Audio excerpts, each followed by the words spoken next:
The most disturbing true stories from Reddit you never knew existed.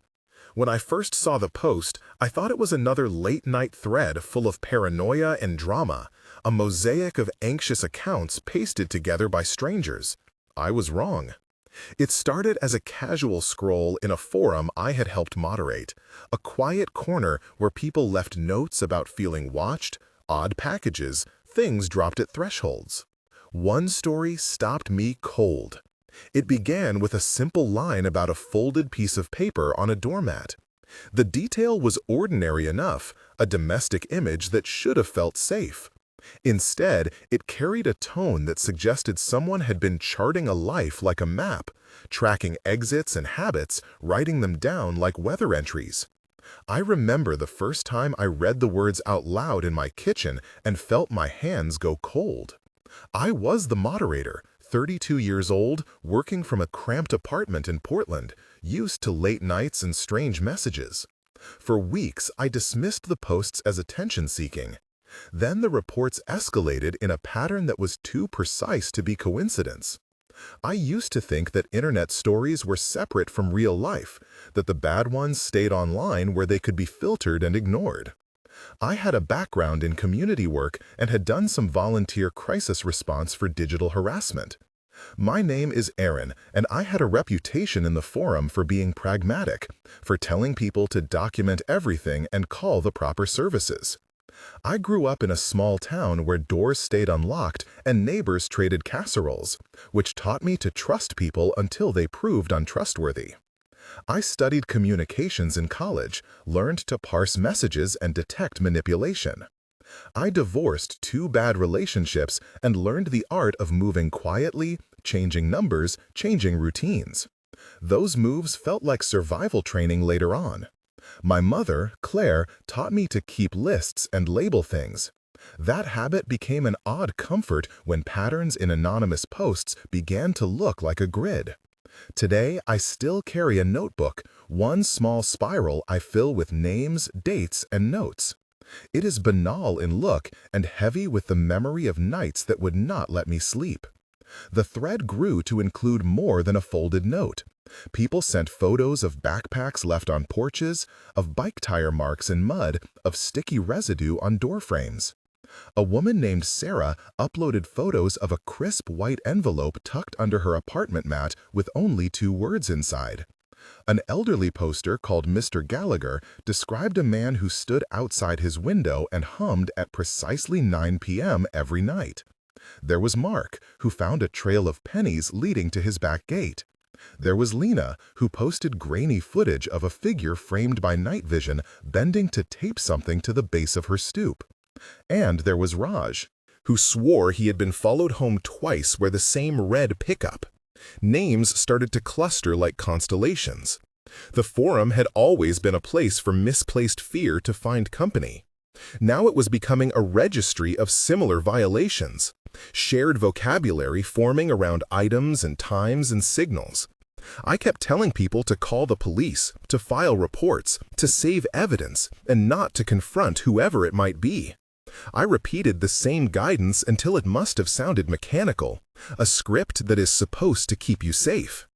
At first, the community did what online communities do. People offered advice.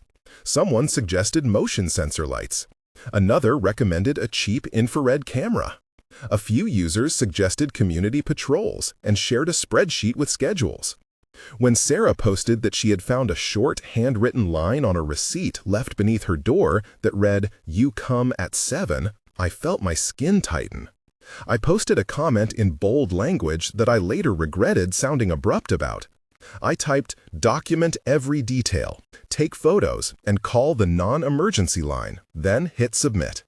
People replied with empathy and tips, but not a single person said, "Call right now."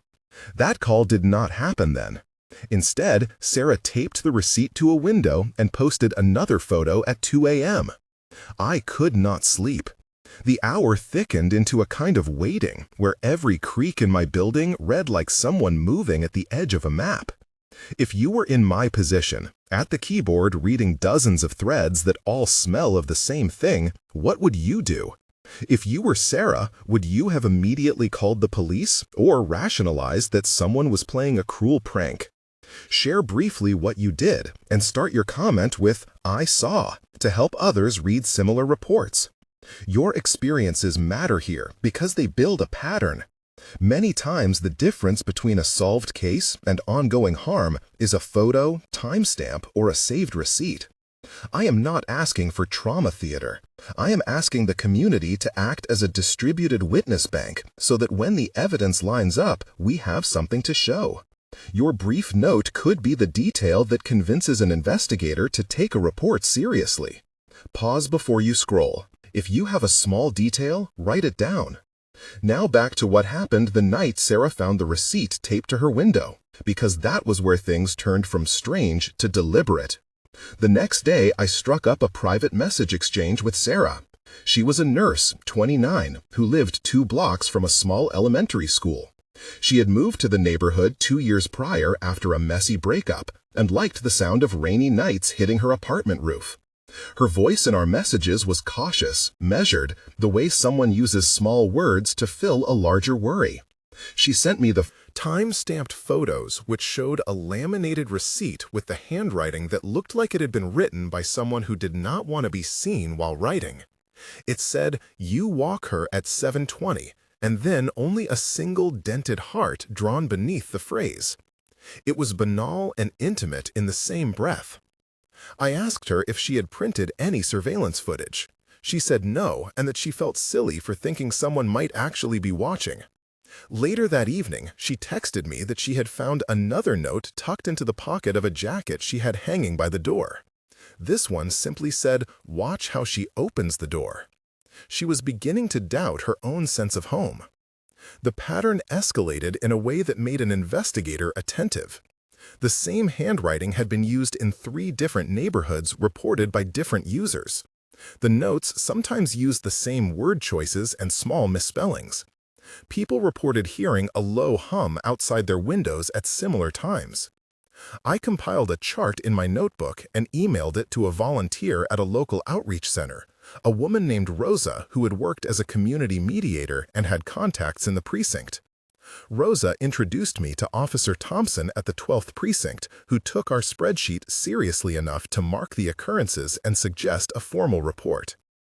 The police presence initially consisted of a patrol car parked for an evening in a neighborhood block, a visible strategy meant to dissuade someone who liked the ritual of watching. That deterrence worked briefly. Then someone posted a photograph of a small black cassette case left under a stoop. On the case was a single lyric line taken from an old song, and the note at the bottom contained an address that was not ours, but was a house 2 streets over, occupied by an elderly couple named the Martins. I drove out that night with 2 friends from the forum who had offered to help in person. Tom, a photographer who lived nearby, came with a small LED light and a tripod. Jenna, who worked nights at a bakery, wore a long jacket and carried coffee. I remember the metallic smell of wet pavement and the way the streetlights painted the sidewalks in narrow yellow bands. We walked slowly toward the Martins' house, avoiding loud talk, trying to make our presence look casual. As we neared the low stone fence, someone moved in the shadow behind a maple tree and blew softly against the window, a sound like wind but deliberate. We froze. Jenna took out her phone and began filming with the camera app and then pointed it at the window where the shadow had been. We did not see a figure when we reviewed the footage, but we found something else. In the grass, there were a few drops of a viscous clear residue that when touched left a faint, tacky moisture on our fingers. Tom bagged a sample in a plastic sandwich bag as evidence. He labeled it with the date, time, and a note saying, "Found at the Martins' lawn." That small act felt like the first time the online thread stepped into real-world procedure. I want to be clear about what we did right and what we did wrong during those days. The small technical steps mattered. We documented everything with timestamps and signs of handling. When the Martins opened their door the next morning, we asked if they had noticed anything unusual, and Mrs. Martin said she had heard humming late at night but had attributed it to the heating system. Mr. Martin showed us a scrap of red thread he had found tied to a nail under the porch. He had saved it because he thought it might be from a package.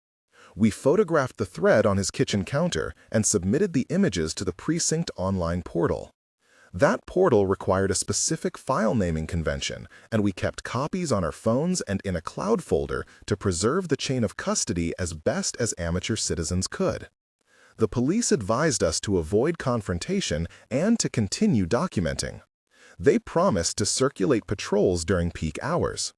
That promise sounded reassuring until the next escalation. The first direct confrontation came the night my apartment door was scratched. I woke to a noise like metal on wood at 3:12 a.m. My phone had a motion alert from a neighbor's door camera showing a figure at the landing.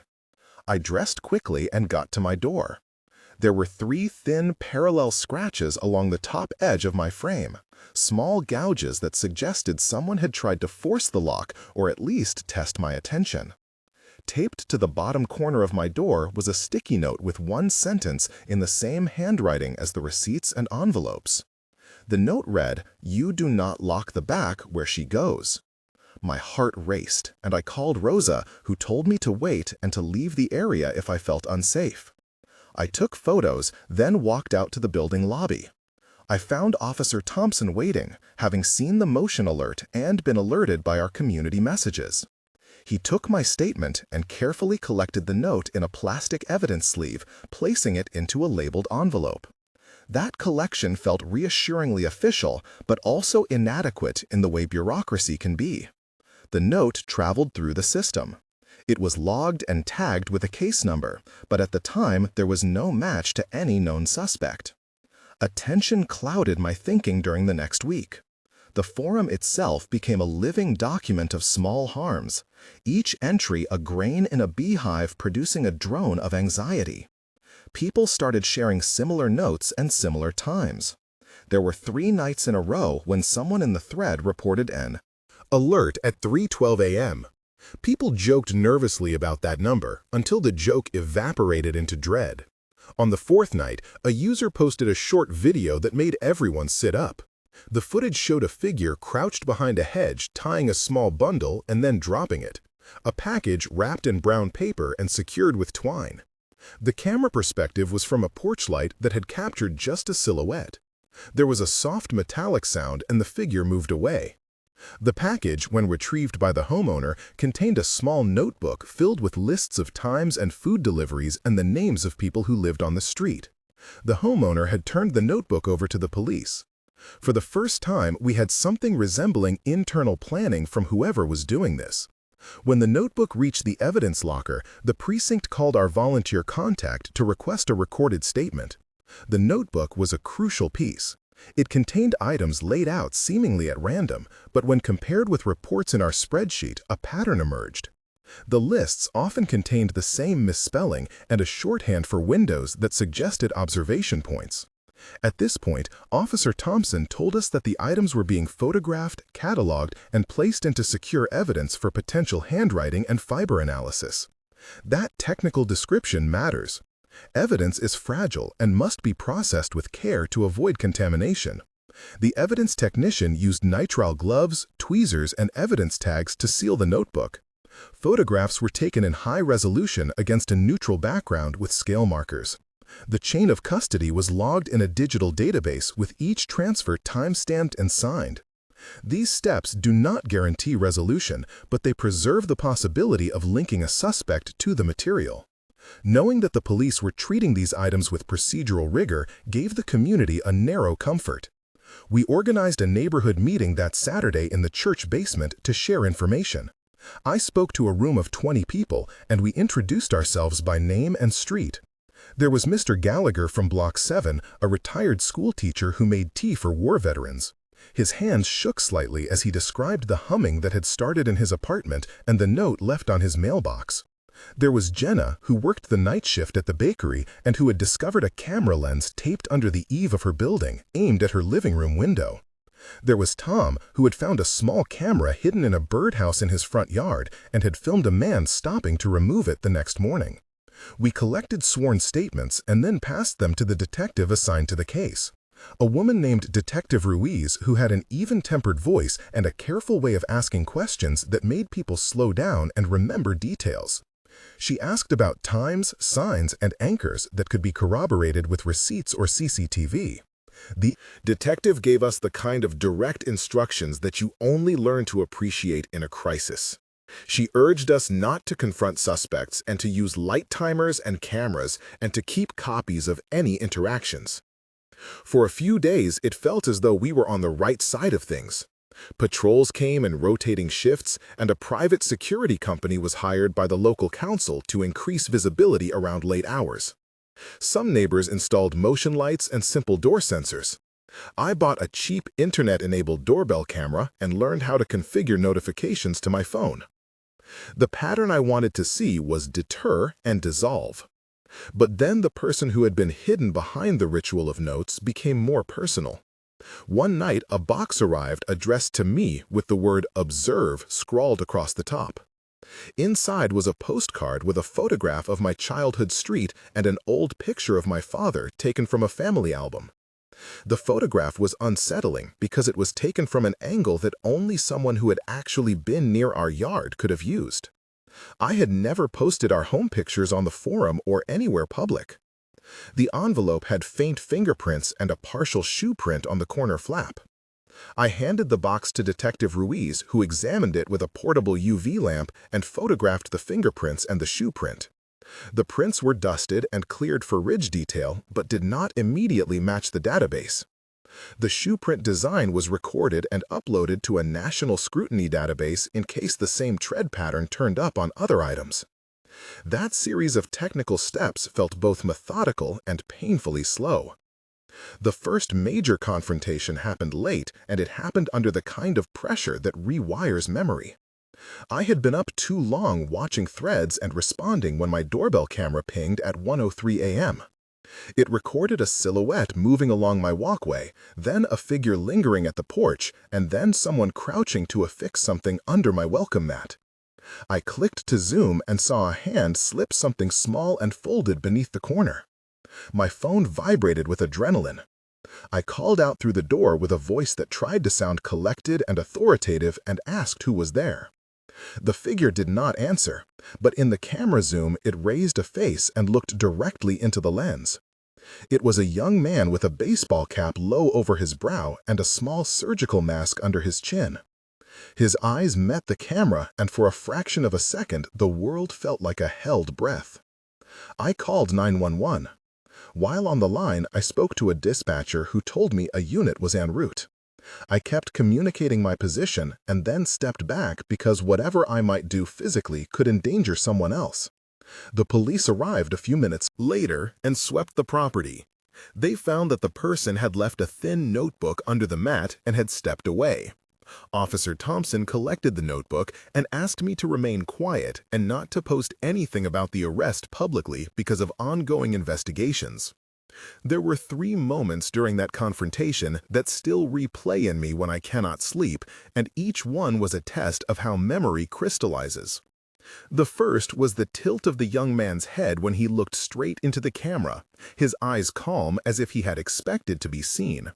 The second was the way he had tied the notebook with a piece of twine and tucked it precisely beneath the mat, as if he had practiced the motion. The third was the sound of his shoes as he walked away, a soft scuff that faded into the night. Those details lodged in my memory because they felt like a signature, a habitual motion that could link him to other acts. Later, the forensics team examined the twine and found traces of plant matter that matched the same maple tree near the Martins' house. That linkage was a small breakthrough that suggested the same person had moved through our blocks. As the case moved from community reports into formal investigative steps, the complexity of legal procedure became more visible. Detective Ruiz and Officer Thompson worked with a forensic analyst named Harold to compare handwriting and to analyze the residue on items. The lab performed a handwriting comparison using high-resolution scans of each note and applying both human and automated pattern analysis. They looked at letter slant, spacing, and pressure points under magnification.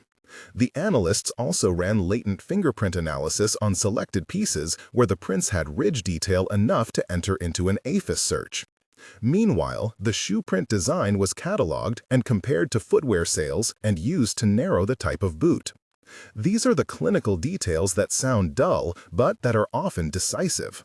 They do not make good headlines because they take time and patience, but they are the rails a case needs to move forward. The precinct also sought search warrants to examine a suspect's residence once probable cause consolidated from evidence, witness statements, and pattern analysis. A moment of failure happened when we misread a video clip. Someone in the forum posted a clip of a man pacing behind a hedge and labeled it proof. The post went viral and people began speculating that the person had been caught in the act. We all wanted closure, but misinterpretation can be dangerous. The clip was low resolution and the timing was ambiguous. Digital evidence is only as good as the context around it. Detective Ruiz explained in patient emails that cameras can lie and that shadows can mimic movement. Social media amplified the clip and made our amateur theories public, and for a time, it compromised investigative lines because potential witnesses came forward. The police urged the community to preserve evidence and share it privately through secure channels to avoid contaminating investigative opportunities. The arrest that mattered came weeks later, and it was messy in the human ways that arrests often are. Detective Ruiz obtained a warrant based on combined items, an eyewitness statement, the pattern from the notebooks, fiber matches, and a partial fingerprint that had recently found a match in a national database due to a previous unrelated offense. The warrant described the items sought and the probable cause and listed the addresses. The man apprehended was 25 and named Kyle. He had a small history of petty theft, but nothing that explained the intensity of his actions. At booking, he was calm and spoke in short sentences. In the preliminary interview, he offered explanations that sounded rehearsed and sometimes detached, as if he had been rehearsing for a role. He told the detective that he had started leaving notes as a game and as an experiment to test how people would respond. He claimed it had spiraled into a pattern he couldn't stop. That confession felt inadequate as an answer, given the level of detail in the notebooks and the way he had gathered material over months.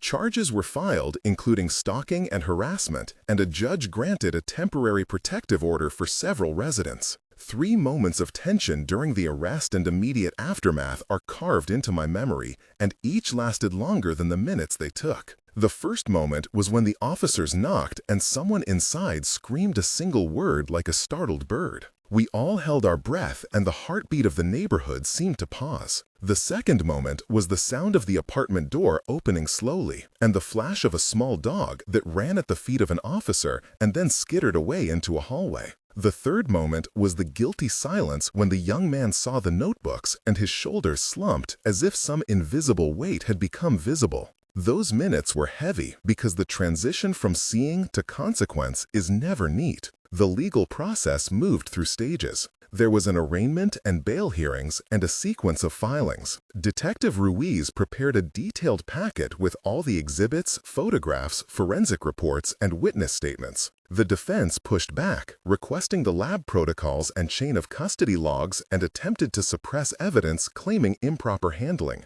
The judge reviewed the motions and allowed most of the evidence to stand, but required clarifications around some transfers to ensure the integrity of the chain of custody. The trial calendar moved slowly, and the community watched nervous for any sign of retaliation. Meanwhile, support networks formed informally.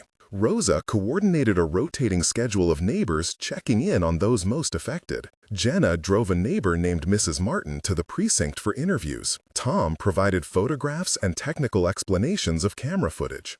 To the detective, Mr. Gallagher wrote a statement that detailed his nightly observations. Each person named had a role, and each contribution mattered. During the months of investigation, there were 3 intensive moments of fear that I now recognize as tests of endurance. The first lasted a long stretch of nights when motion alerts came in the same hour and we discovered small objects tied to lampposts near our homes. The second was when a package appeared at Sarah's doorstep containing hair and a note that read, "Remember the last time she looked back." The third was when a private investigator hired by the defense tried to interview neighbors, offering them small sums for statements that would undermine the prosecution. Those offers felt like a second violation because they approached people when they were still raw and tried to commodify their memories. We refused the funds and instead donated time to a local victim support group to ensure that people had legal counsel when necessary. The trial was not cinematic. It was procedural and full of small bureaucratic exchanges that nonetheless carried the weight of every life affected. Handwriting experts testified about idiosyncratic letter forms, and a forensic fiber analyst described microscopic matches between twine fibers at the scene and fibers in the suspect's apartment. The prosecution laid out a timeline connecting notes, camera sightings, and the discovery of notebooks. The defense argued that the evidence was circumstantial and that the patterns were coincidental. Witness testimony was emotionally charged and at times messy. Sarah testified with a precise voice about the moment she found the first receipt and how her sleep had changed. Jenna described fear on the nights she saw a figure pacing. Mr. Gallagher delivered testimony that felt like civic courage. The jury deliberated and eventually returned a verdict of guilty on charges of stalking and multiple counts of harassment. The sentence included probation and mandatory counseling and a protective order that banned contact with identified residents and prohibited certain behaviors, like leaving items on private property. After the verdict, there was relief and a complicated sense of unresolved unease. The legal resolution did not undo the nights of watching. It did not erase the way we had learned to check windows or the small rituals we adopted, like changing our allotment of lights or switching schedules. There was also a sense of accountability.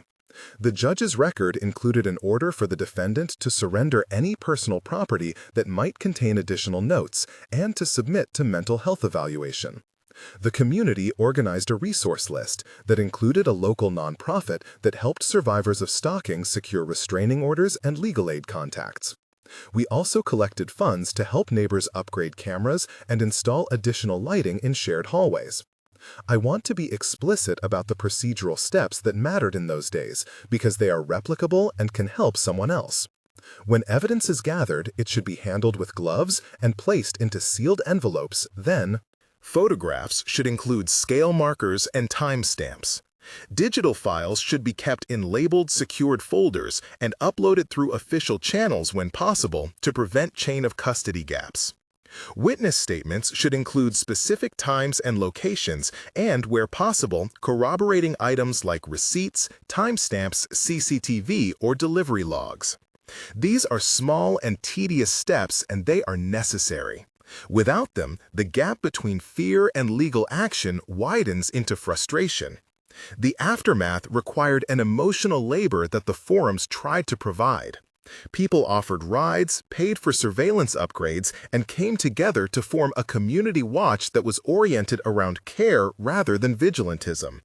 A local county office hosted a town hall about stalking and harassment where Detective Ruiz spoke and explained the difference between privacy invasion and criminal harassment and how to pursue civil protections. The mental health clinic nearby offered free counseling sessions for victims and neighbors who had been traumatized by the months of vigilance. Support felt like a braided rope of small acts. One thing I learned was that public naming is powerful but also risky. Posting details publicly can encourage more reporting and awareness, but it can also provoke copycat behavior or alert a perpetrator. We learned to share strategically to law enforcement and victim services rather than broadcasting all our fears on open threads. That is why the moderated forum remained private with robust rules about what to post and how to format evidence for investigators. A small but persistent failure during the case was the way some neighbors dismissed early signs. People often said it was nothing, a prank, or that the notes were flirtatious. Those rationalizations are human and understandable, but they can delay action. If you feel unsettled by a detail, keep a record and consult someone you trust. Document the time and take a photo with a visible timestamp. Even small things can be the breadcrumb trail that an investigator needs. Over the months, the community became a kind of living archive. We compiled a book of incidents, maps, and timelines that we kept secured at the church and accessible to neighbors and investigators. That archive was not a trophy, but a safety tool. It also served as a record when the defense tried to minimize the pattern during the hearing. Having a consolidated timeline helped frame the actor as persistent and systematic rather than a series of unrelated pranks. I want to close with an honest account of what changed in me and in my neighborhood, because stories like this are painful but necessary. My sleep patterns changed for months. I stopped leaving a jacket by the door and started carrying my keys in my hand. Small rituals of safety became habits that felt both liberating and exhausting. There were gestures of resilience, too. Neighbors started a lunchtime walking group for people who worked odd hours, and we shared tips like how to adjust camera angles and how to report suspicious packages without fear. We organized a phone tree where 3 trusted contacts would check in if someone had a late shift. Those practical changes were part of healing. 1 month later, life had altered but not wholly normalized. I received a message from Sarah that began with "thank you" and then a list of small recoveries, like returning to a routine and sleeping without the window open. The neighborhood had installed 2 additional streetlights, and the church hosted a workshop on digital security, where Rosa taught attendees how to secure doorbell cameras and how to preserve file metadata. The trauma was raw but supported. We continued to meet in the church basement and sometimes sat in silence together. We had coffee and it tasted like a small victory. 3 months later, the defendant appealed an evidentiary ruling and the case moved into a new phase. The legal process tested our patience and forced us to rely on procedural records. Detective Ruiz prepared supplemental affidavits and the forensic lab provided additional documentation about handling and analysis. Meanwhile, the community kept its schedule of watch shifts and strengthened bonds of trust. A local journalist wrote a careful feature that emphasized safety resources rather than sensational details, and the story helped direct donations to a free legal aid clinic. Healing was uneven but progressing. People who had felt isolated now had a network and access to counseling that prevented re-traumatization. 6 months later, there was a sense of cautious distance from the intensity of the earlier months. The defendant remained under supervision and the protective orders were still in place. Sarah had moved to a quieter block and started a new job with a day schedule.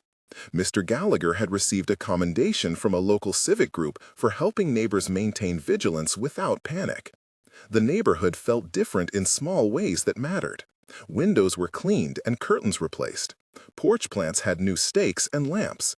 We still locked doors carefully and checked entries, but we did not live in the constant suspended state of late-night alerts.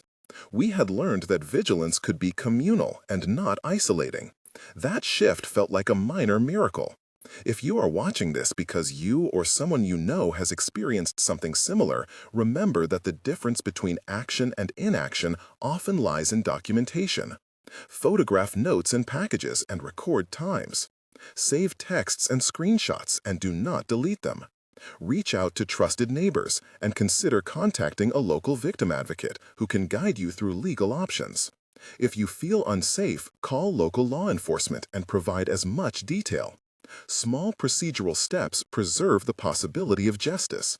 They do not remove trauma, but they create paths to accountability. If this video touched you and you want to hear more real accounts like these, please consider subscribing. We publish stories that blend personal testimony with practical advice and interviews with investigators and advocates. Subscribing helps fund the research behind each episode and supports the community archives that connect affected people with resources. If you want deeper technical breakdowns of evidence handling or legal procedure, we will cover those in upcoming episodes with experts who can explain what each step means and how to preserve the integrity of materials. I am not trying to scare you for effect. I am trying to be honest about how a pattern of small invasions can accumulate into a life-altering breach. The case changed many of us, but it also taught us something about communal care. When strangers online and neighbors in real life started cataloging details and sharing them responsibly, the pattern became visible and the legal system could act. The story stayed with me because it showed how a culture of documentation and mutual aid can turn fear into evidence and evidence into accountability. If you found this useful, please leave a short comment starting with "I saw" and tell us one small detail you would document if you felt watched. Your contributions may be the piece that helps someone else. Months later, when I walk past the maple tree where we found the twine, I still glance at the bark. The neighborhood is quieter in a different way. People are kinder across thresholds and more willing to check on each other. The notebooks are locked in an evidence locker, but copies of our timelines remain in a folder at the church where people can access safety resources. I cannot say we are free of vigilance, but I can say we learned a sequence of acts that matter. We learned to document, to trust neighbors, to escalate to professionals, and to hold one another through the slow work of law and recovery. Safety is not absolute, but it is improvable through small collective choices. If you are in a situation where you feel watched, remember these final practical steps. Photograph everything. Keep copies, file a report, and reach out to local victim support services. If you have a story to share, start your comment with "I saw" and tell us the single detail that lets others recognize a pattern. Community memory matters. It turned our fear into proof. It turned small acts into an archive that made consequence possible. The last thing I want to say is a simple sentence that still echoes with me. A house can be a map, and someone may try to learn its routes, but a community with good records and careful witnesses is harder to read than a single unlocked door.